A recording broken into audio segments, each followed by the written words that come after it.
We'll wait just 1 or 2 more minutes, give some people a chance to come in. But thank you for being here on time, and we'll be with you very soon.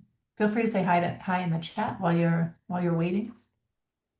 I see we also have some robots inside, some AI note takers. So good morning to our AI robots.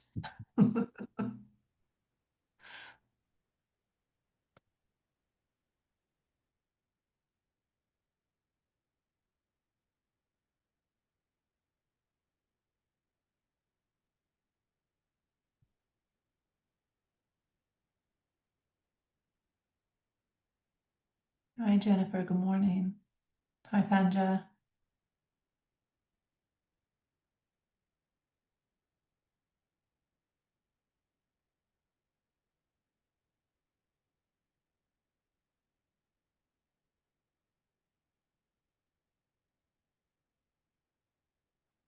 Morning, Bethlehem. Good morning.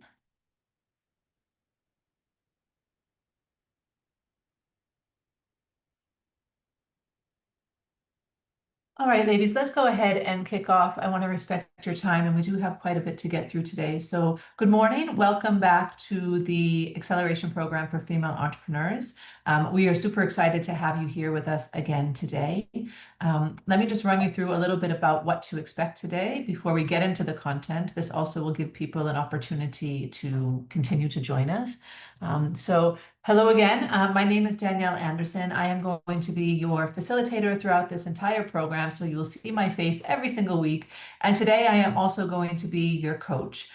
This is going to be the first coaching session out of 4 that we have during the duration of the program. And these coaching sessions are really an opportunity for us to dig deeper on specific topics that impact women in business and women entrepreneurs, and to support you in that process. So today's coaching session is going to be around the theme of becoming a leader. Each and every one of you is running a business, and whether you have just yourself at the moment in the business or you have a team of people, you have now decided to step up into this leadership position, whether you like it or not, because you're running a business. And becoming a leader is such an important skill to embrace, because as you continue to grow as an entrepreneur and as you continue to grow your business, you will be having to put yourself in front of more and more people, influence people, encourage people, motivate people, etc., and yourself, actually, not just others, but and yourself. And so today we're really going to be digging into this topic in a lot more detail. Because it's a coaching session, and just like with all of our sessions, but especially because it's a coaching session, I really encourage you ladies to be open, to be vulnerable, to look inward, and to be honest with yourselves, and to be honest with me as much as you feel comfortable being, and with each other, because that's really going to help you get the most out of this session. There's going to be a lot of space for reflection, for self-reflection, and also for sharing. So I really encourage you to have a notebook available and a pen to write down with, or even you can use your computers if you feel more comfortable taking notes electronically, but be prepared to be doing some work during the session, and it's inward work, reflection and contemplation and self-analysis, okay? So let's go ahead and jump right into today's content on becoming a leader. So the quote here from Investopedia says, "Leadership in business is the capacity to set and achieve challenging goals, take fast and decisive action when needed, outperform the competition, and inspire others to perform at the highest level they can." But what it doesn't say in this quote is that being a leader also requires a lot of self-awareness, and it requires knowing a lot about yourself so that you can understand what skills do you have, what skills are maybe missing, how are you coming across to others, how are you influencing others, and also maybe how are you demotivating others, which we'll get into much later into today's session. So what I would love to hear from you first, ladies, as we jump into this content, jump into the chat and let me know, what are some skills you feel are needed to be a good leader? What skills do you need to be a good leader? Jump into the chat, let me know what you think some of them are.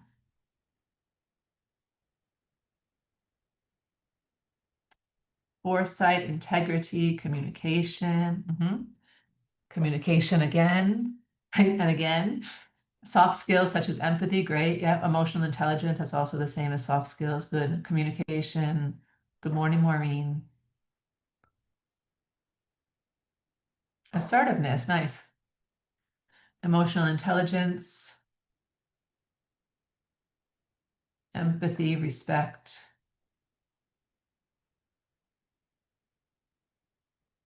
understanding others, listening,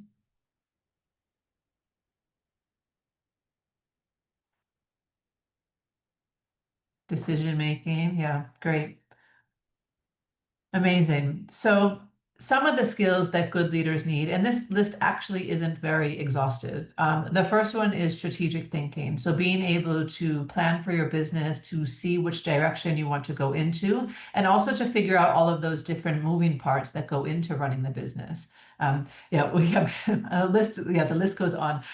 Communication, emotional intelligence, resilience, decision making. Great. Some of those are listed here also. So, strategic thinking is definitely the first one, being able to think ahead, to plan for your business, and to see where are you trying to get to and how are you going to get there. The second one is people management. And as you step up further and further in your business, you may actually be managing less people. You may just have maybe a team of executives who report directly into you, and those people are then managing people. But you definitely need to be able to manage people. And managing people isn't just about task management and telling them, hey, I need you to do this, and this is the way that I want you to do it. But it's also, as a lot of you ladies mentioned in the chat, it's about being able to listen to people, being able to have empathy with your team, and not just your team, but your suppliers, your stakeholders, your partners, and knowing how to get the best out of those who are around you. The next one is definitely communication. A lot of you mentioned this in the chat. You need to be able to communicate. And again, not just with words. You need to be able to communicate with empathy, with intelligence, with clarity, with decisiveness, and knowing what sort of messages you're giving to your people around you in order that you motivate them and inspire them and encourage them to do their best work for you. The next one is planning and delivery. So this goes very much in hand with strategic thinking, is not just thinking about the end goal and the vision and the big picture, but what does that break down to into your yearly goals and tasks? What does that then turn into in terms of quarterly goals and tasks? How do you then break those into smaller projects or pieces of work so that you can create a plan that people can execute on and also deliver on that? The next skill that's super important, which I don't think anyone maybe mentioned in the chat, is change management. One thing is for sure, you are going to face change continuously in your career as a business person, and even indeed in your life. Like change is the only constant, and you need to be able to manage change, also to maybe anticipate change, to see that maybe the market is moving direction, or your clients are needing something different, or there's some sort of impact that's going to come towards your business that you need to be able to manage. So being able to manage change both confidently and effectively and kind of without fear. And it doesn't mean that you don't feel fear. It's just that you're still leading your people with that belief that everything is going to work in the right way, that everything is going to be fine. Even if on the inside you feel like, maybe it's not going to be fine, right? But being able to manage that change, because change is definitely something that you're going to face over and over and again. No matter how good your plans are, no matter how strong your vision is, there's always going to be a surprise that comes at you. And then how do you adapt to that? How do you remain flexible and maneuver around that? And then the final skill, which again, this list is not exhaustive, but another skill that is definitely needed as a leader, especially as a good leader, is the ability to persuade and influence others. So this goes hand in hand with communication. How do you communicate your message in a way that inspires people to take action, that inspires clients to buy from you, that persuades people to do what it is that you want them to do, that maybe influences decision making or policy making or other things that are happening on a regional or global scale that you are also equally interested in. So these are some of the top skills that you definitely need to be considering when it comes to being a leader. Another way to break this down is through common strengths and weaknesses of leaders. And as I run through this list, I'd like you to make a mental note of the ones that you have and the ones that maybe you need to work on a little bit, because I'm going to ask you to share in a minute. So strengths of leaders include reliability, having people around you know that they can trust you and count on you, and that what you say is what you're going to do, being reliable. The next one is being organized, organized with your thoughts, organized with your time, organized with your actions. Another strength is being motivational. So this goes back to persuasion and influencing, motivating your people to take action, motivating people to do things even if they feel hard, motivating people through change even if it's going to impact them. Being a problem solver. This kind of goes back to change management. Like there's always going to be something that comes in your direction that you're going to need to fix. Often as leaders, we feel like we're constantly putting out fires, and hopefully we can step away from that at some point and have other people put out fires, but you are always going to be having to figure something out. It might be that there's something that comes at you that you just don't know how to do, and you need to teach yourself how to do it. It might be that you're having a personnel problem. It might be that you're having a logistics problem. There might be sort of external influence that's impacting your business. You're always going to have to be thinking about, how am I going to fix this problem? And unfortunately, this is one of the things that definitely keeps us awake at night, is figuring out in our head, how am I going to fix this problem? The next one is commitment to excellence, committed to excellence. So knowing that you want to do the best, that you want to be the best, and that you have this desire for your business to also have excellent results. So providing amazing services to your clients, building incredible products that people are happy with, and not settling for anything less than great. Another strength is that you value teamwork. You might start your business on your own. Many of us do, but at some point you cannot continue to run your business on your own. You need to understand that with a team is when you're really going to start to grow. And I know that having a team and getting a team can be scary, because there's a whole host of other things that come with that, like finding the right people, training them, trusting them, delegating to them. But ultimately, a team is going to be what brings your vision to life and allows you to step away from the day to day and think more strategically about your business. So recognizing the value of a team and working towards getting that. And then the final strength listed for leaders is optimism. And this kind of goes along with positivity. Like you may fear that something isn't going to go right, but you have to have an optimistic mindset and believe that with the right resources, with the right decisions, with the right drive and momentum, that it's going to work out, even if it feels that it's not going to. And there's going to be lots of times that it feels like it's not going to, but remaining optimistic is what's going to help you to continue pushing towards that vision, even when the days or the months or the weeks feel hard. So go through that list, have a mental note before I move on to the weaknesses. What are some of the strengths that you think that you already have? I'm going to ask you to share in just a minute. Weaknesses can include resistance to change. So we talked about change already. If you are resistant to change, you are going to be a poor leader, because you always are going to have some sort of change to deal with. And we have to adapt. Like just because something has been working well in our business for a year or a few years or maybe even a decade doesn't mean that it's always going to work well. There's always going to be market factors to consider, economic factors to consider. There's going to be introduction of new technology or new ways of doing things, and you have to remain open-minded and be open to those changes. Otherwise, your business eventually is just going to collapse, because other people will come in and do it better than you, or more efficiently than you, or more effectively than you, or cost effective, etc. Another weakness is that you might be biased. And biases come in all sorts of different ways. You may be biased towards particular ideas that you hold or beliefs that you hold, meaning that you don't remain open-minded to things that are coming from others around you. You may be biased in the way that you treat your employees and have favorites. You might be biased in the way that you communicate to people and not consider what other people are experiencing or their point of view. There are all sorts of ways that biases come up, and it's not just the way that we act, but it's also our internal belief system. The next is that you might be a poor communicator. You might hold information back. You might be hesitant to share. You may bark at people rather than talk to people, meaning like you might just be very, very direct and people take that the wrong way. And not that directness is a bad thing, because it's clear and it's you might get your point across very quickly, but some people might be offended when people are too direct. So you really have to look at communication and how you're talking to people, and how, not just how you're talking to them, but what you're telling to people, to make sure that you're being an effective leader. The next one is a lack of confidence. If you are lacking confidence, it's going to be very, very difficult for you to have persuasion and influence or even authority in what you're doing. People won't look at you in the same way if they believe that you're not confident about what you're saying and what you're doing. And now, don't get me wrong, I know that every single one of us has probably felt imposter syndrome at some point in our careers where we're like, I'm not cut up out for this, or oh my God, that opportunity is too big, or it's too scary, or it's too new, or I don't have the skills for it. That's super common, and it's okay to feel like that sometimes. But you can't let those things stop you in your tracks. Sometimes, even if you're afraid, you have to still move forward, and the confidence will eventually come as you get more experience. Another weakness is micromanagement.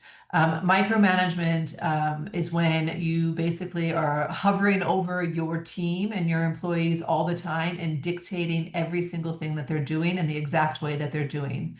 Now, what I'm not saying here is that you shouldn't have standard operating procedures and expectations. You absolutely should, but you shouldn't be nitpicking your employees to the point where like they don't feel like they have any autonomy to do their work. Of course, you can have check-ins with your team and you can review their work and you can give them feedback, but you don't want to constantly be on them every single second of the day and asking them, have you done this? Have you done this? Have you done this? How have you done it? Have you called that person? Have you sent that email? If you need to give them your expectations, and if they don't meet your expectations, that's a topic for another matter, but micromanaging really demotivates people and it causes people to perform even worse. Another weakness can be setting unrealistic and unachievable and or unrealistic goals. And again, it's great to dream big and it's great to have big, scary goals that feel like they're kind of hard to reach. But if they're unrealistic, or if your timelines are unrealistic, or if your team just feels like it's impossible, then it's going to really be difficult to motivate them to do a good job and work towards that. I remember back in my corporate days, I used to have one guy that I worked with who would say, he would give me like a list of 5 or 10 things. And he'd say, I need all of these things and I need them all today. I'm like, that's unrealistic. I do not have capacity to do all of these 5 or 10 things by the end of today. So you need to prioritize. A lot of team members may not feel confident in pushing back in that way. So we as leaders have to be the ones that manage expectations and manage our own expectations about what's achievable before we put unrealistic expectations onto our team members that they feel like they're just going to fail at, because no one likes to fail. The next one is lacking empathy. So a lot of you mentioned empathy also in the chat. Empathy is when you put yourself in the shoes of other people, when you try to imagine what their perspective is like, where you listen to them and you hear their point of view, even if you don't agree with it. And you don't just say, okay, I'm the boss and therefore it goes as this is the way that it goes, but that you actually try to understand where your people are coming from, whether that be your team or your clients or your suppliers or anyone that you're working with on a regular basis, and really just trying to understand the other person's point of view and where you can maybe meet in the middle on some things if you don't agree. And then the final weakness is unable to delegate. If you are unable to delegate, you are going to burn out all the time. And when you burn out, you are not able to effectively run your business. I know how hard it is to delegate because you might not trust that the standard will be up to scratch. You might not trust that everything will be done the way that you want it to be done. You might fear that something gets missed or that something is left uncompleted, but you have to try. And you cannot do everything forever. It's fine if you're in the early stages and you're learning your business and you're trying to set up processes and procedures, but at some point, the only way that you're going to be able to grow is by getting stuff off of your plate and giving it to other people. There are things that you as a leader will be the only person that can do, and that's okay, but that's not every single task. There are definitely some tasks that you can let go of and give to other people, which will help you to run your business more effectively, more efficiently, and also save you from working all the time. Like otherwise you are going to work 24 hours a day and still not have enough time to do everything. So you definitely need to be able to delegate. All right, ladies, I talked a lot. I'd like to hear from you now. Let me know in the chat of those skills that we've talked about, like which ones do you feel like you already have? I'll go back to the list. Which skills do you feel like you already have?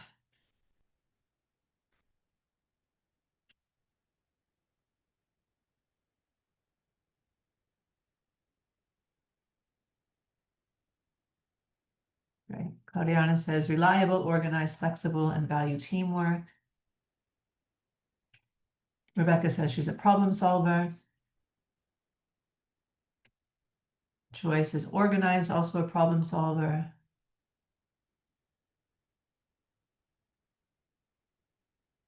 Reliable, organized, problem solver, all except flexible. So you don't feel you're so flexible, Fanja? I think I didn't even talk through flexible, but flexible is, the ability to flex. Like, if something isn't going a certain way, that you can look at it differently. You can take a different perspective, that you're open to other points of view. Alyssa or Eliza, is it Alyssa or Eliza? Problem solver, values teamwork, optimistic. Janet says she's reliable, motivational, organized, and a problem solver. Anita's organized, flexible, motivational. Oh, and Fanja says, I always receive feedback on not being flexible. Right, okay. On to field teamwork. Oops, you guys are going so fast now. Teamwork, reliable, motivational. Bethlehem says organized, reliable, value, teamwork, motivational. Great, great, great, great. All right, so now I'd love to hear the opposite. So what can you improve on? So we know that Fanja can improve on her flexibility. What about you other ladies? What are some areas where you feel like you can make improvements? Let me go back to the list again. Or maybe even looking at the weaknesses side, like what are some of the weaknesses that maybe you already identify for yourself?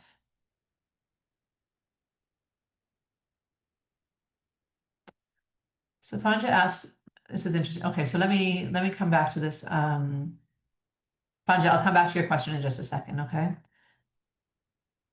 So Claudiana, I need to work on unable to delegate, poor communication, resistant to change, delegate tasks. Janet says setting unrealistic goals and lack of empathy, improve on confidence.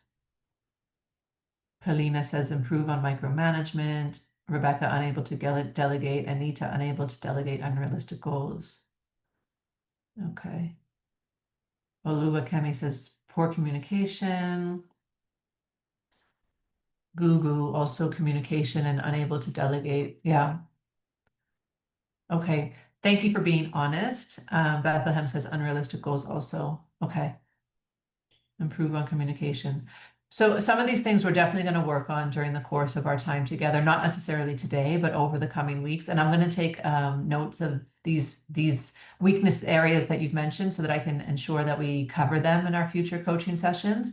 But what I would like to just touch on a few of them just now very briefly. So for Fanja, who wants to know how to work on flexibility, I think it's about understanding like why are you unwilling to be flexible?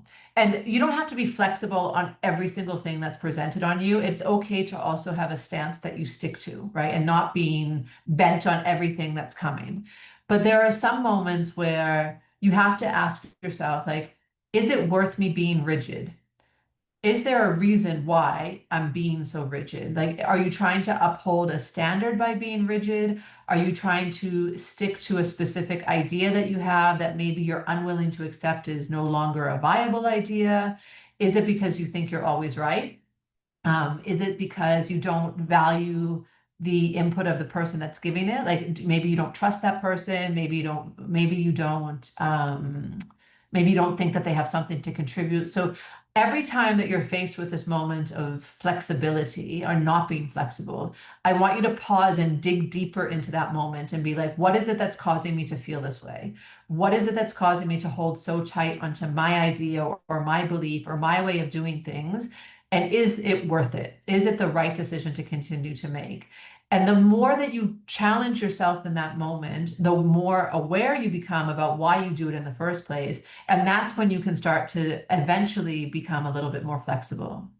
Let me give you an example that has nothing to do with work, right? I have a child who's 2.5. I know some of you last week shared that you also have kids. Like the age of 2 is challenging, right? These kids have so many opinions, and there's so many things that they want to do, and there's so many ideas that they have, and they don't listen to reason or logic or demands from us as parents. They believe that the world revolves around them. So when I look at my son, who's 2.5 years old, I have to often pause and ask myself, like, Danielle, is this fight worth it? Like, is it really worth it in this moment for me to continue to say no to him? Or is it really not that big of a deal, right? And I give you this as an example because it's very, very basic. It's something that we can all kind of imagine. But it's the same as adults. Like when we're dealing with other adults, when we're dealing with different opinions, when we're dealing with different ideas, we have to pause and ask ourselves, like, why am I being so rigid? Is there an alternative?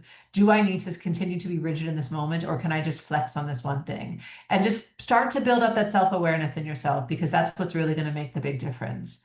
Let me scroll down. I know some of you are also changed in communication.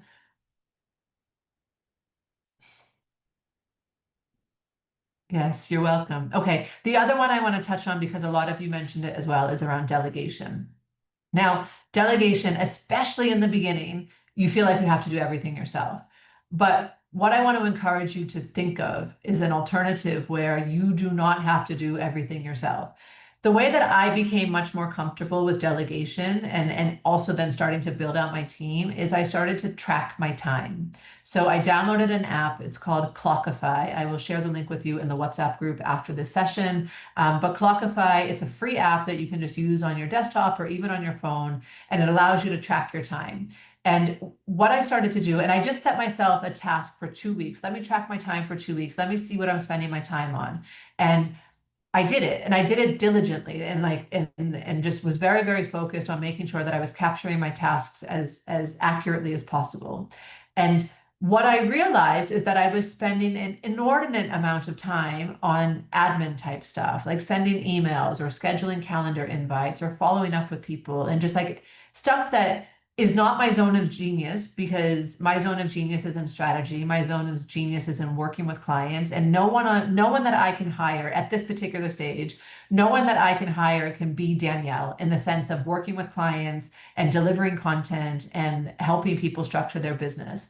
But there are people that can do other things, whether that be calendar management or email management or creating slide decks for presentations, running through standard operating procedures like sending out prep documents to my clients or notes to my clients after sessions. Like those are things that I didn't need to be involved with.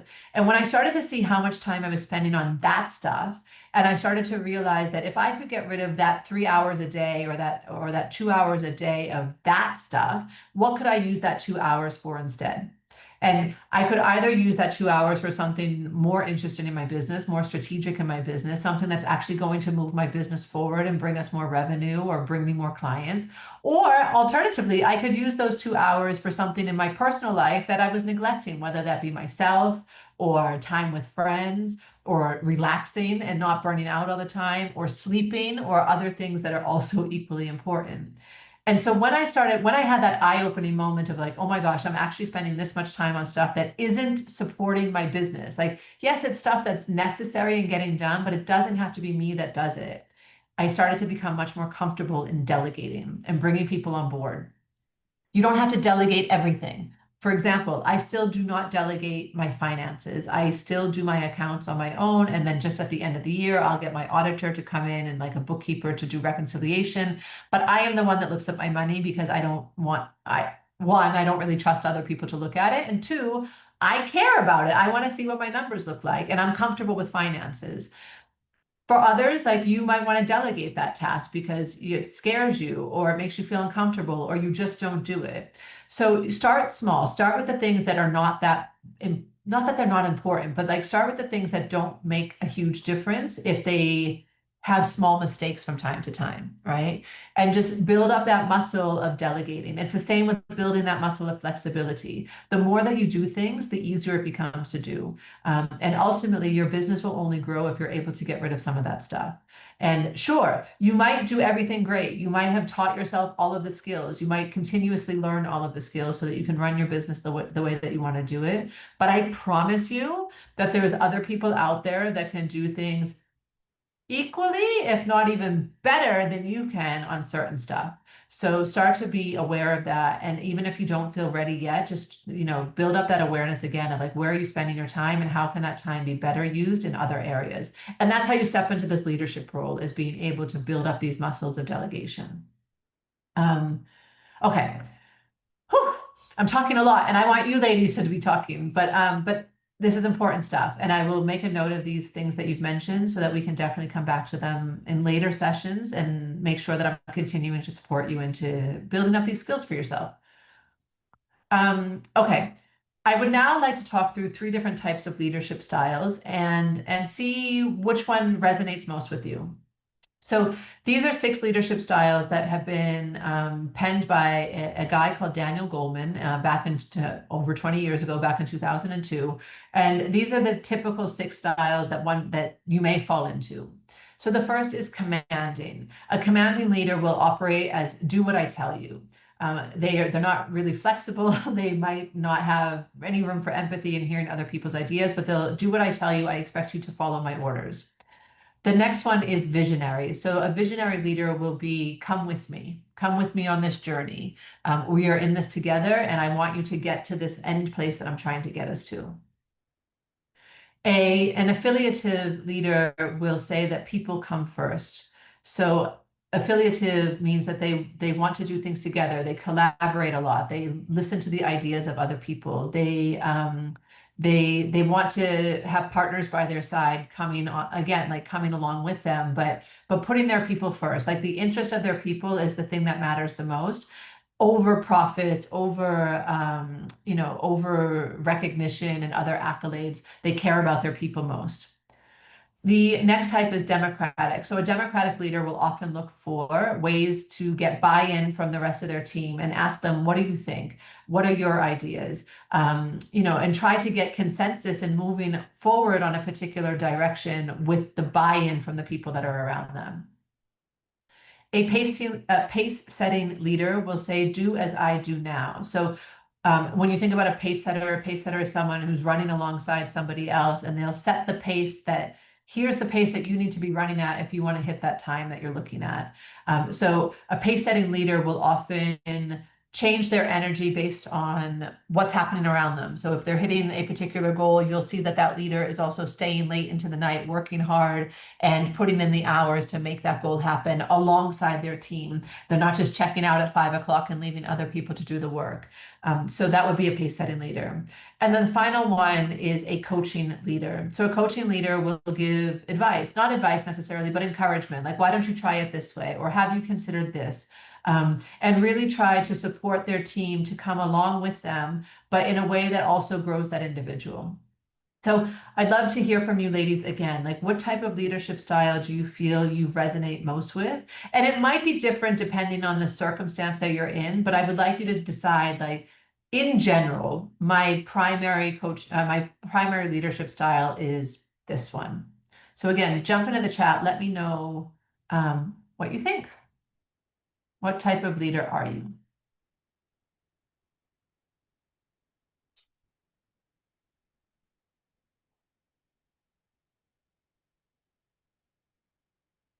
Visionary, democratic,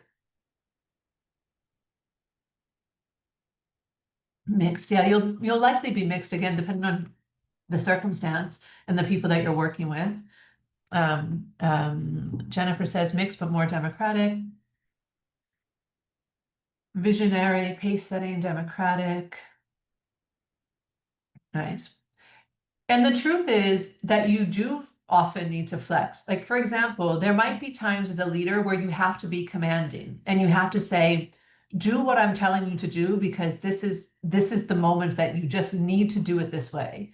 And there's going to be other times where you'll be democratic, you'll ask people what they think, and you'll take their ideas on board. But that doesn't mean that you're changing your mind. You still might then be commanding after that and say, okay, great, thank you so much for your feedback. I've thought about it, and we're still going to do it this way. Being democratic doesn't mean that you have to always get everyone to buy in 100%. You can still say, okay, thank you for sharing, and we're going to do it this way. So it's important to understand like how to flex amongst these different styles depending on the circumstance that you're in and what needs to happen in the moment. Yeah. Great. Thanks for sharing. I'm going to skip over that part. So the next area that we're going to cover is really around self-awareness. And this kind of goes back to what I was saying a few minutes ago when it comes to flexibility and delegating. Self-awareness is going to help you become a better leader and a better person, because it's only when we understand what we're doing and why we're doing it that we're able to either decide, do I want to continue to do it this way, or do I want to maybe change how I'm doing it? And how is my behavior and my actions and even my internal thoughts, how are they impacting the way that I'm showing up all the time? So self-awareness is the ability to focus on yourself, your actions, thoughts, or emotions in order to objectively evaluate yourself, manage your emotions better, align your behavior with your values, and understand correctly how other people perceive you. Self-awareness can come from many different forms. It can come from reflection, which we're going to do a lot of right now together. But reflection, it can also come from getting feedback from people around you, honest feedback from people around you. It can come from some of the exercises that we're going to be doing today. Like I asked you ladies to do the DISC profile test to see what your DISC personality was, which we'll talk about in a little while. But all of these different psychometric tests that exist out there can give you some insights into your personality. And there's so many different types of personality tests that are out there. Some of them, like DISC, will tell you, this is your personality type in the workplace. There's another one that I really like, which is called Gallup Strength Finder, which will tell you like what your top strengths are and how you can lean into them more as a leader. I'll also share that resource with you in the chat if you ladies want to do it. It's a paid test though, so that's why it's not one that I ask you to do for this session. But there's lots of other psychometric types of tests out there that gives you some sort of insights into who you are and why, and how that impacts how you show up. So, ultimately, self-awareness is a fundamental building block for effective and authentic leadership. When you're more self-aware, you can understand better, like I said, how you show up, and helps you manage your reactions in different situations. It helps you make better decisions and communicate more effectively with your team. It also helps you understand the impact of your actions on other people. So why self-awareness matters? Number one, your personality is a collection of thoughts, beliefs, worldviews, feelings, tendencies, behavior, also a bit of culture. And all of those things come together to make you who you are. Your experiences and your environment condition patterns into us. But often you can be unaware of what your patterns are. So they're just happening in the background, kind of on autopilot. You never really stop to think about them, but they can have a profound impact on how you show up and how people perceive you, rightly or wrongly. By getting to know yourself, you can bring more consciousness to how you behave and whether that behavior is actually beneficial or detrimental to yourself and those around you. It also allows you, we were talking a lot about delegation a moment ago, like when you become more self-aware, you can identify more of your strengths and your weaknesses and use this knowledge to delegate tasks to people that are maybe better suited for certain roles. It can also help you create a better culture of trust and respect because you can become more empathetic towards other people when you realize how your actions impact them. And ultimately, being a more self-aware leader can have a positive impact on you and also on the people around you, your teams, your clients, your partners, your stakeholders, whatever that might look like. So we are now going to go through a series of exercises to help you raise your self-awareness a bit. And yeah, this is going to be a mostly reflective section, but I will be asking you to jump into the chat from time to time to share things out. And yeah, let's go ahead and get started. So the first thing that I want us to talk about are values. Values are the things that intrinsically motivate us. Again, we may not always know what they are and not really know why they impact us. And understanding our values can be super important because it really then helps us to understand why do we do things the way that we do them, or why do we care about the things that we care about. So I'm going to pull up this slide with a list of a gazillion values on it. And I want you to look through them. I'm not going to read them. I want you to look through this list. And as you're going through this list, I want you to ultimately pull out 5 values that feel like the right ones for you. Okay. I'm going to give you a little while to do this because it's a long list and I want you to really consciously think about it and not just randomly choose 5 words. You might start with a list of 10, and then whittle that down by asking yourself, like, is this really something important to me? Why is it important to me? And come down to that list of 5. So I'm going to set a timer. I'm going to give you 5 minutes to do this, which I hope that's enough time, but normally maybe a little bit longer. But I'm going to give you 5 minutes to do this. Pull out 5 values and make a note of them. You don't have to share them yet, but at least make that note. If you are completely stuck and you have no idea what your values are, you might want to ask yourself a couple of questions, like, um, for example, like, when are moments when I feel most proud of myself? When are moments that have brought me the most joy in my life? What was I doing? Who was around me? What was I experiencing? Really start to dig into some of your memories and, like, what makes you feel alive? What makes you feel proud? What makes you feel happy? What makes you feel motivated? So go ahead and do that now. I will set a timer for 5 minutes as you work through this list and come out with 5. Okay.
Um, yeah, there can be, but I'd really like you to try to whittle it down to 5,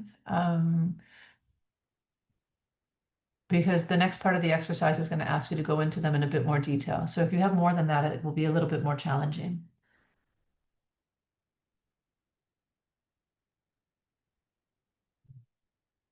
So if you do have more than 5, again, kind of ask yourself, like, why is it important? And maybe you can rank them on like a scale of, this one is a little bit more important than that one.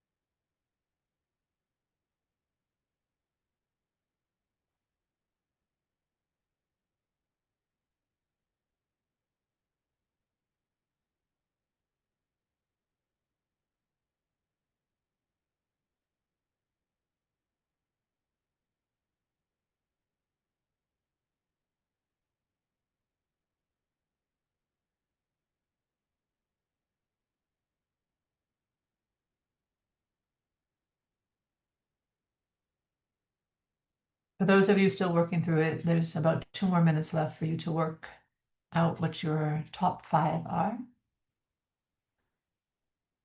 And then, yeah, as you have them, you're welcome to put them into the chat also.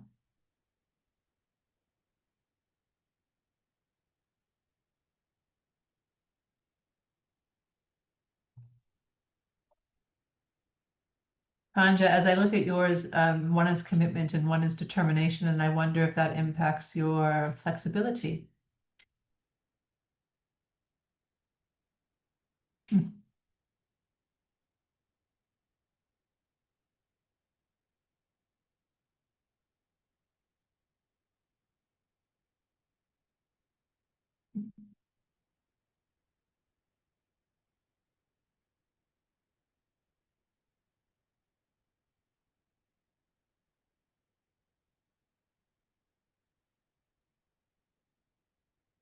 Great, I'm loving reading these.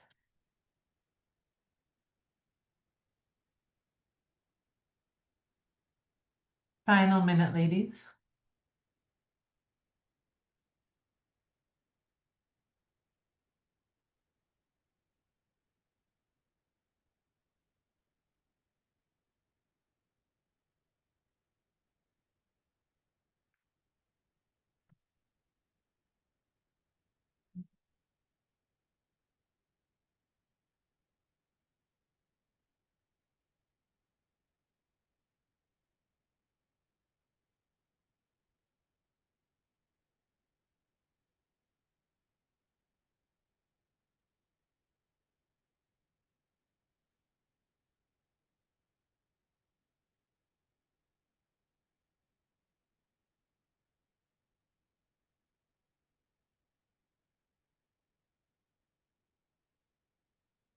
Okay, great. That's 5 minutes.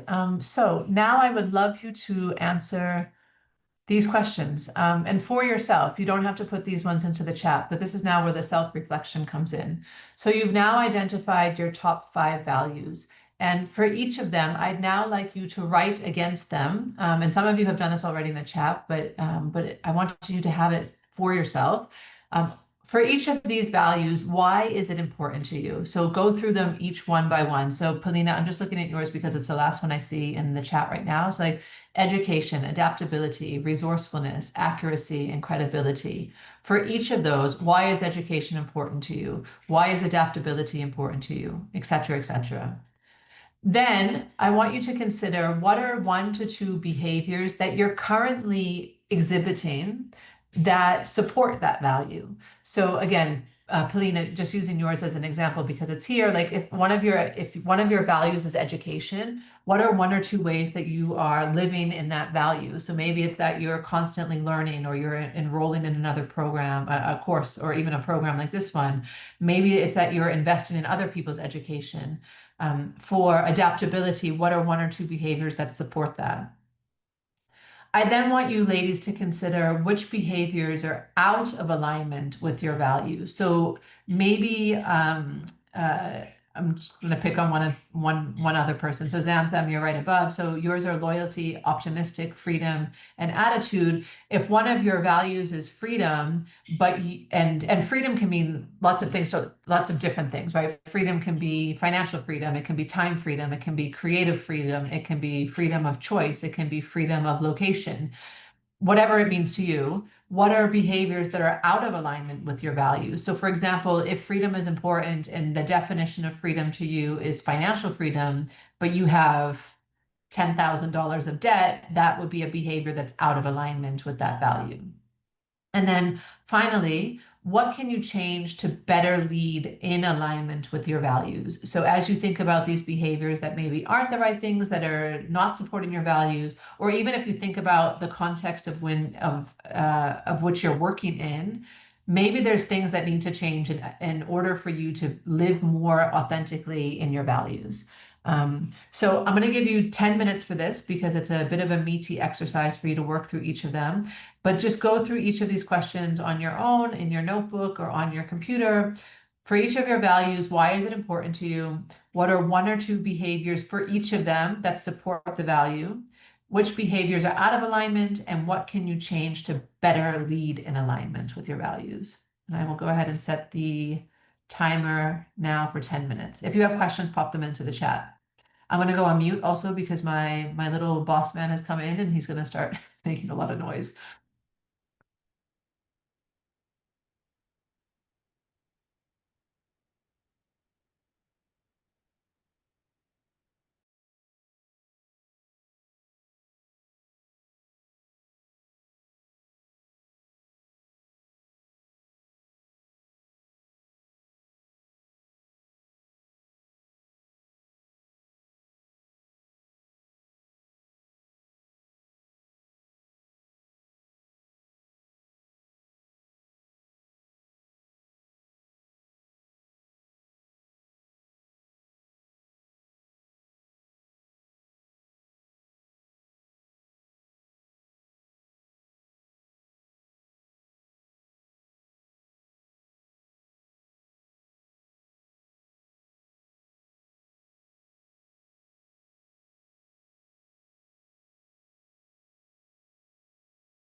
Just to give you a time check, there's about 4 minutes left. So just keep working through these questions.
Okay, ladies, 10 minutes is up.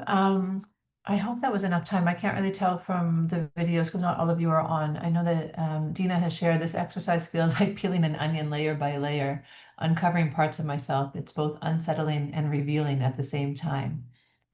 Yeah, thanks for sharing that. I think that's a very accurate description of any time that we start to do self-awareness work and understanding, what matters to us and why does it matter and where does it come from. Even when we're looking at our values, sometimes having the moment to interrogate them a bit more and to figure out why it's important. If you go back to it and dig into it deeper, you can really start to ask yourself, like, is this a value that I genuinely hold for myself, or is it a value that I have because someone else has taught me or told me or expected it to be important for me? So, like, for example, a lot of our values might come from our upbringing or our cultures or the other people that we have around us. And it's an opportunity to really ask ourselves, like, is this something that I still want to hold on to? Is this something that is still important to me?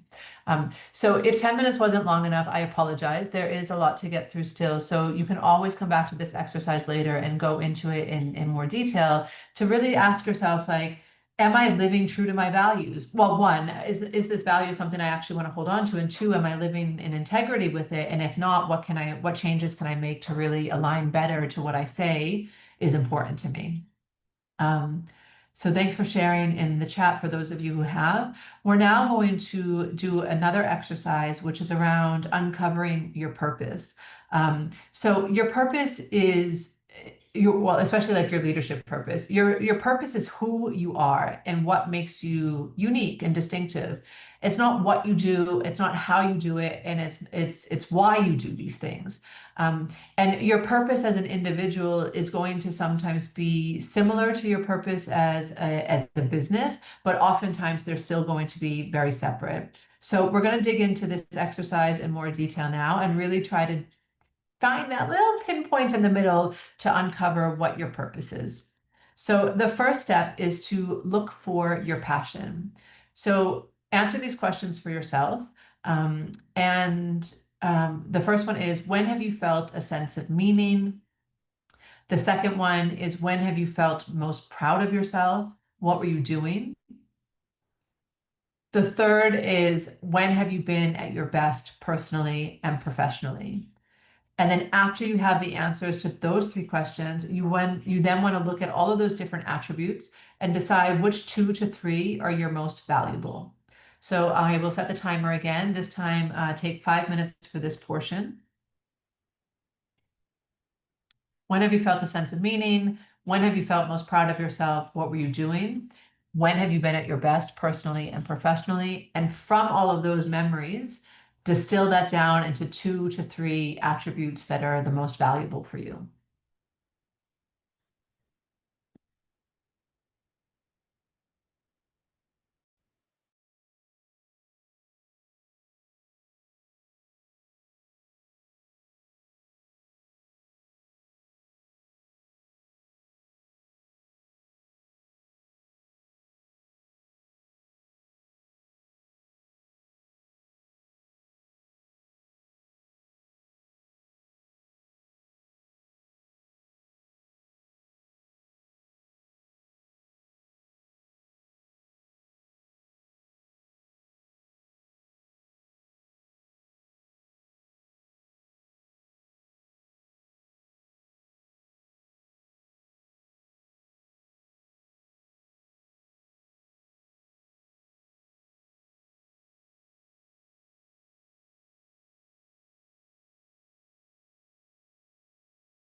Okay, great, ladies. Thanks for those of you who are sharing in the chat.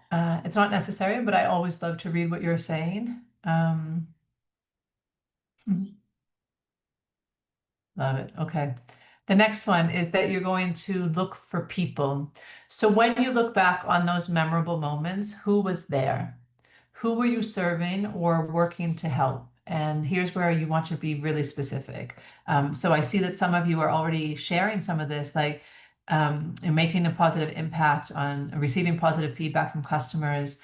Janet talks about when people appreciate what I do. So think about like who those people are. Um, yeah, children. Awesome. Okay, so think about those people, and I'm going to give you 3 minutes for this part because this one is not as long. Look back at those memorable moments that you just wrote down. Who was there? Who was around you? Who were you working to help or serving? And just be super specific.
I love reading all your memories.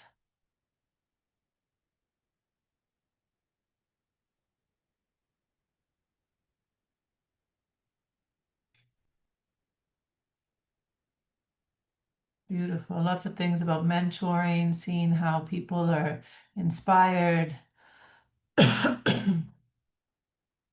serving people in the neighborhood.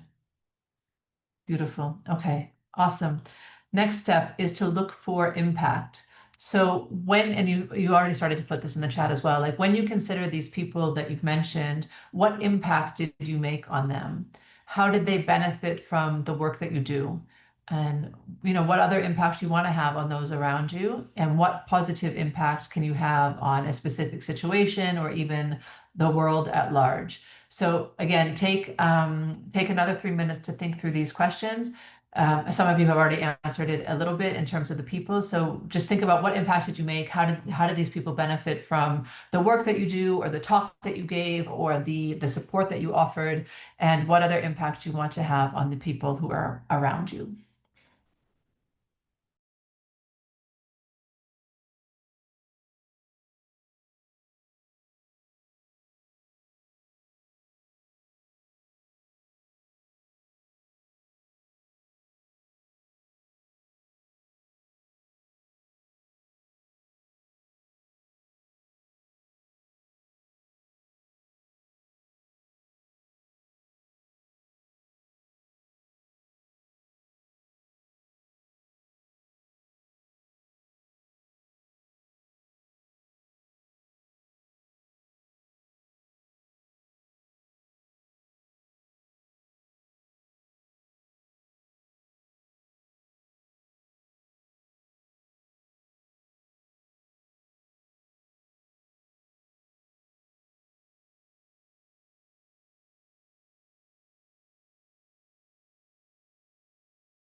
Okay, great. Again, I love reading what you're sharing in the chat. I'm not going to read everything out, but you ladies can definitely pop in there and see what your peers are sharing. The final step on this piece of finding your purpose is to create a purpose statement. So we are going to pull it all together. Um, this is the template that you'll follow. Let me just walk you through it real quick. So you'll start with I exist to, and then you have a section to put in your desired impact. So I exist to, and then put in the impact that you want to be making in order to serve your intended audience. So you're going to pull together the two places, the passion, the people, and the impact into a concise statement. So go ahead and work on that. I'll give you another 3 minutes to finish that up. So I exist to your desired impact in order to serve your intended audience.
Right. I love reading your purpose statements in the chat and seeing why you feel you exist. They're so beautiful.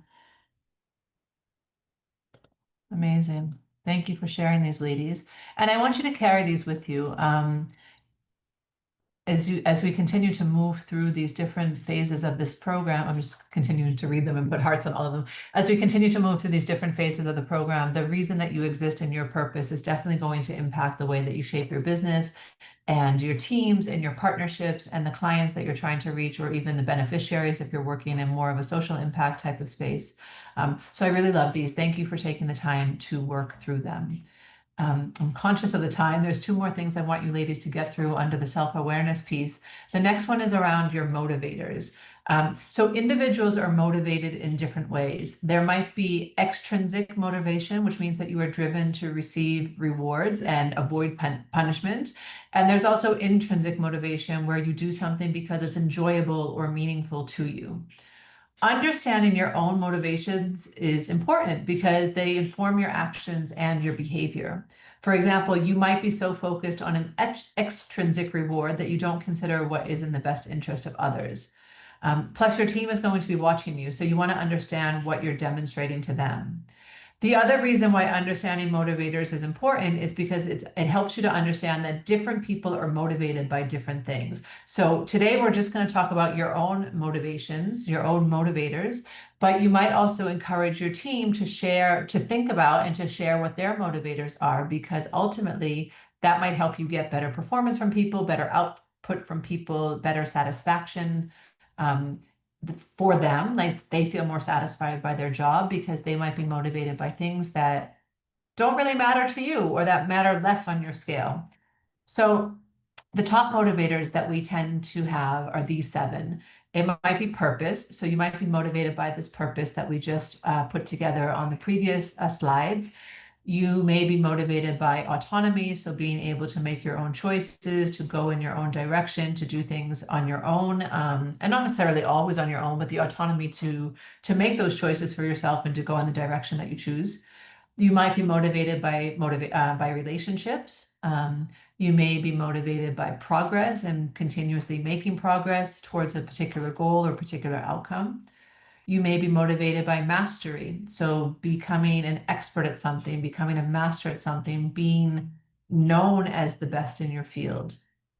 You may be motivated by recognition, and this can be recognition from people that you're working with, or it can be recognition from the outside world that, hey, so and so is the best person at this particular type of service, or these are the best products that are out there. You might want to get rewards for things or awards for things that really recognize the position that you're taking in your industry or in your region or in your space. And finally, you may be motivated by money. And it's okay to be motivated by money. Some people think that money is an evil thing, and we're going to come to that in our money mindset conversation in a few weeks' time. But it's also okay to be motivated by money, not just because you want to earn and maintain a particular lifestyle, but maybe you want to be able to give money to other people and to support others' livelihoods as well. So whatever is your motivation, there's no right or wrong. I really just want you to consider what yours are. We're going to now ask you to, I'm going to give you 5 minutes for this because I'm just conscious on time, about what motivates you. So of that list, and I put it down at the bottom of the screen as well, again, what are your top three motivators? What is it, why, oh, sorry, not what, why is it important to you? How have your motivators changed over time? So maybe, 10 years ago, you were super motivated by having mastery at something, and now you're more motivated by relationships. How might they change in the future? So our needs and desires and things that interest us can certainly change. So consider how might your motivators change in the future. So for example, like for me, money is more important to me now because I have a child to provide for and educate and set up on his path of life than it was a couple of years ago when I was just looking after myself. And then how do your motivators affect the way that you lead your team and work? So, for example, if you're motivated by money, are you always just pushing your team to make more, to bring in more revenue? If you're motivated by relationships, maybe there's more of that collaboration. Maybe you care more about how people are feeling in your organization and want their buy-in in different ways. Again, no right or wrongs. This is really just a self-awareness exercise. So I want you to take 5 minutes to consider these questions for yourself. What are your top three motivators? Why are they important to you? How have your motivators changed over time? How might they change again in the future? And how do they affect the way that you lead your team or your work? And I will set the timer again.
And to be fair, these seven are ones that are listed kind of publicly out there, but there might be other things that motivate you. So, for example, like I'm really motivated by freedom, the idea of freedom for myself and for those around me. And that really drives a lot of the decisions that I make in my business and how I relate to my clients and to also to my work. So, if there's something, I think one of you has also written one that like competence. So, if there's something that you know really motivates you, and it's not on this list, that's okay too. Just choose the three that you think are most important.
Great. These are great, ladies, and I love your explanations as well. Motivators are definitely going to change over time based on where you're at in your life, in your career. External influences also can sometimes have an impact on what's motivating you. And also, a lot of you have shared, like it used to be one thing and now it's something different because you were in a season. You were working on your career. You were in the early phases of your career, so progress and mastery was maybe more important. Now you value relationships more because you recognize that you need people around you to get you to where you want to go. And that's totally fine and that's totally expected. So again, these are just ways for you to continue to be more self-aware about yourself and how you may allow these things that shape you and shape your personality to influence the way that you're making decisions within your business and also how you're motivating your team. And like I said earlier, it's really important for you to also start to understand more about the individuals that you're working with because they may be motivated by other things. For example, if you have a team member who's motivated by recognition and recognition isn't something that you really care about, you may not give them the recognition that they're so desperately seeking. And even if you just know, hey, that person is motivated by recognition, even if I just say to them, great job on XYZ, that might make a huge impact on their motivation levels and their desire to keep going. If they're motivated by money, they may want to be, compensated better or differently, or maybe have a pay rise or a bonus for a job well done. So these are all things that are helpful in understanding the people that are around us as well. So I do encourage you, if you have people that you're working with, ask them to do these exercises as well and be transparent with each other about them because it will help you work better with each other. Okay. The final bit of self-awareness for today is around the personality profile. So we shared a link with you to ask you to complete your DISC profile, just to give you some awareness about which way you are showing up, right? Each personality type in the DISC profile will have a different preference for communication and different maybe biases as well in the way that you like to show up. So understanding your DISC profile is going to help you communicate better and more successfully based on your own preferences and the preferences of other people around you. So again, knowing how other people show up is helpful because it may encourage you to behave slightly differently in their presence. So DISC does not provide a measure of intelligence. It does not let you know a person's values. It doesn't have anything to say about your skills and experience or your education and your training. It's just how you tend to show up when you communicate. So the steps to succeed with DISC are to identify your behavior style, which hopefully most of you have done in advance of today's session. To identify, understand, and appreciate people who have different styles, and then to develop a process and technique to communicate with these different types of styles. The benefits of learning DISC is that it's a universal language of observable human behavior. So because people have these different preferences, you can then adapt the way that you're talking to them based on what it is that they most want to hear or how they want to hear it. By learning the different characteristics of the different styles, we can ultimately improve our communication with people. So for those of you who said that you need to improve your communication, this is definitely a way to start. It gives you a benefit, it gives you a better understanding of yourself and others. Research has proven that in terms of how people act, these are similar characteristics universally. So people will tend to fall into one of these four categories or have a little bit of a blend amongst them. Increased communication leads to increased understanding of each other, which can cause less stress and better productivity and better results. And you can also understand when you know people's DISC profiles, it helps you understand that people do things for their reasons and not necessarily for yours. So it will help you understand why people are acting in the way that they act as well. This slide shows you the different characteristics of the four different types of personality profiles. I want to run through them very quickly, and then I want to give you ladies an opportunity to actually break out and chat to each other for a few minutes before we wrap up for today. So the first personality type is a dominant one. A dominant personality type will prioritize getting immediate results, taking action, challenging themselves, and challenging others. They tend to be motivated by power and authority, competition, winning, and success. They have fears around a loss of control, being taken advantage of, and possibly vulnerability, being vulnerable. In a dominant person, you will notice self-confidence, directness, forcefulness, and risk-taking. And their limitations might be that they have a lack of concern for others, they might be impatient, and they could also be a little bit insensitive. The next type is inspiring, the I. They prioritize expressing enthusiasm, taking action, and encouraging collaboration. They're motivated by social recognition, group activities, and friendly relationships. They have fears around social rejection, disapproval, loss of influence, and being ignored. You will notice their charm, their enthusiasm, their sociability, their optimism, and possibly their talkativeness. And they might be limited by impulsiveness, disorganization, a lack of follow through. The next one going around in a clockwise way is S for supportive. So a supportive personality type will prioritize giving support, maintaining stability, and enjoying collaboration. They might be motivated by stable environments, sincere appreciation, cooperation, and opportunities to help. They fear a loss of stability, loss of harmony, and offending others. You will notice that these people might be more patient. They are a team player. They have a calm approach. They could be a good listener, and they show humility. Some of their limitations might be that they're overly accommodating, so they may be coming across as people pleasers or saying yes to everything. They have a tendency to avoid change because that stability is super important to them, and they might be indecisive because they don't want to upset other people as part of kind of their people-pleasing tendencies. And then the final one is C for cautious. So a cautious personality type will prioritize ensuring accuracy, maintaining stability, and challenging assumptions. They might be motivated by opportunities to express or gain knowledge and attention to quality. They likely fear criticism. They might also fear like slipshod methods, which basically means like things that are just like thrown together without much thought and consideration. And they might also fear being wrong. You'll notice that they have attention to detail, they have precision, they have an analytical way of working. They might also be a little bit skeptical, reserved, and quiet because they're taking all this information in and synthesizing it and then deciding how to move forward. Their limitations could be that they're overly critical, so they might think too much or they might shoot down different ideas. They have a tendency to overanalyze, which can lead into all sorts of spirals of overthinking and inability to make decisions. And you might find that they also isolate themselves a bit. Now, truthfully, all of us have usually a blend of these different types of personalities. I actually just redid the test again last week. It's been a while since I've done it.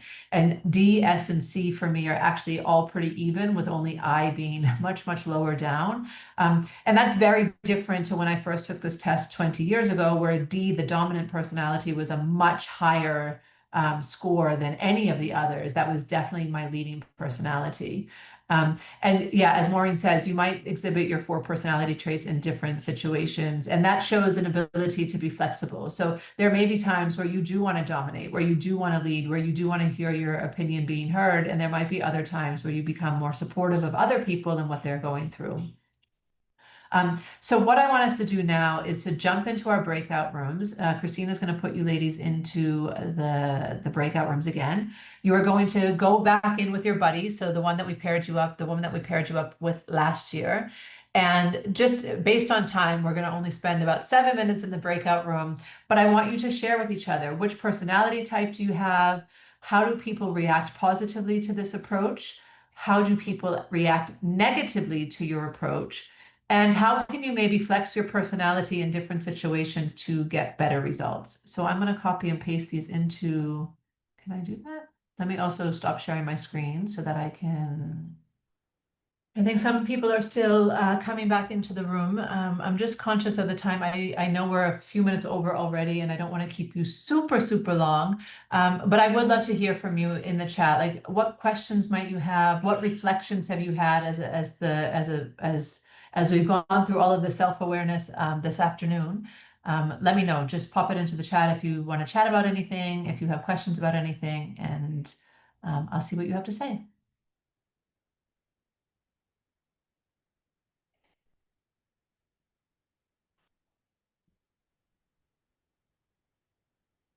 Hello, Danielle. Can I ask a question? Sure. Okay. My name is Oluwakemi. I'm from Nigeria. I must confess, it's been a very beautiful experience so far in just 2 weeks. I was telling my partner in the breakout room that my notes are full. I've been learning a whole lot of new things, and I'm very grateful for this opportunity. Thank you, BIC Africa. Okay, Thank so you, too. I was telling my partner in the breakout room, I used to think that I was dominant, right? Although this particular test, I haven't. This is my first time coming across it, but I used to think that my personality, my traits, I was the dominant type. But I was surprised that my report says I have a blend of both supportive and cautious traits. My supportive traits are probably a little stronger than my cautious traits. So I was thinking, was it that I wasn't very objective? I wasn't, objective in my answering the questions, or was I wrong all along? Do I need to take the test again or what? And then he says some words that describe me are helpful. I know I'm helpful. I know I'm kind. And then it says words that describe you are helpful, kind, logical, and methodical. And I'm like, wow, am I that logical and methodical? I didn't know I was that logical. So was it that I wasn't really objective answering the questions, or I was just wondering. I mean, you can certainly take it again and see if you get a different result. But as I shared, like there's been times where I've taken it before and had different results than I have now because we go through different phases in our lives and our careers and we learn different ways of relating with people. The other thing to kind of keep in mind about the disc profile is that there'll be what they call like the internal profile, which is like what you kind of naturally have, which is your personality. And then there'll be the external profile, which is what you might exhibit to the outside world. So even though you might feel like you're a more dominant person, the way that you actually work with people in reality might come across more supportive or more cautious than being dominant. Or indeed, things can flex over time, and that's okay. It's okay to have a blend of things, and remember though, dominance. Like sometimes we feel like we're dominant because we're confident, or we feel like we're dominant because we're loud. Or not really like not shouting loud, but like we're not afraid to speak our mind, right? But that Yeah, doesn't I mean am very loud. I know that. But in your country, you have to be because otherwise no one will hear you, right? There's so many people in Nigeria that it's just culturally people are loud also, right? So sometimes we feel like we have to be loud in order to be heard. But the way that we're actually relating with people and the words that we're speaking may be more supportive, even though we're still loud and confident, right? So it's okay to be loud and confident and still be supportive or still be cautious. But if you do think that maybe you weren't objectively answering the questions, feel free to go back and see if the results are any different. Yeah. Let me see. There's some other comments here in the chat. Um, understand yourself with more clarity. Yeah, personality changes as your role change, especially with a new business. You have a dominant personality. Things have to be done. Um, we are clear that this will change as the team settles and understands each other and the goals we are all achieving. Yeah. Leadership styles, mixture of three. Great. I love your comments, ladies. Yeah, Chio says the same. I thought I was dominant, but I was told I'm supportive and cautious. Nice. Okay, amazing. Any other questions or reflections that you want to share before I move into the final couple of minutes just to talk about what's coming next week?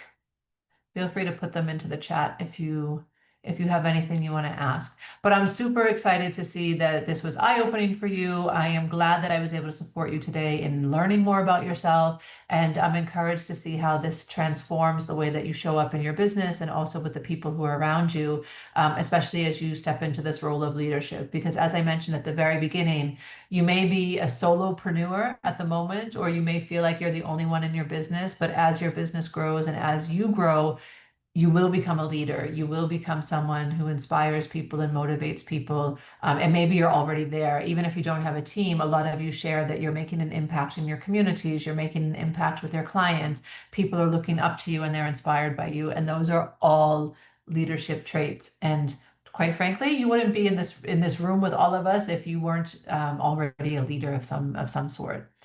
Um, Great. Okay. So what's coming next?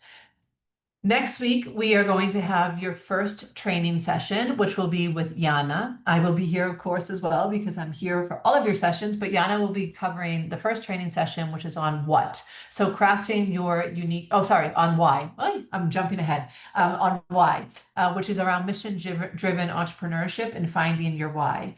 The exercises that we did today around your values and your purpose will be super helpful as we step into next week and you start thinking about the why of the business, because very often the why of our business exists because of the why of us as individuals. We're trying to do something that we are naturally inclined at or interested in and inspired by, and doing that now in a business form. So you do not need to prepare anything for next week. You are just going to come with an open mind and probably a notebook again. But a reminder that after next week's session, and even indeed during next week's session, we will be introducing to you the workbook that I mentioned last week. And this workbook will take you through the exercises that you'll be working on during the training sessions. So we'll introduce that to you next week and share the link with you. You will make your own copy of that file, and we will walk you through how that works for you to start working on during that session and in between sessions as well. But there is nothing that you need to do in advance of next week's session, okay?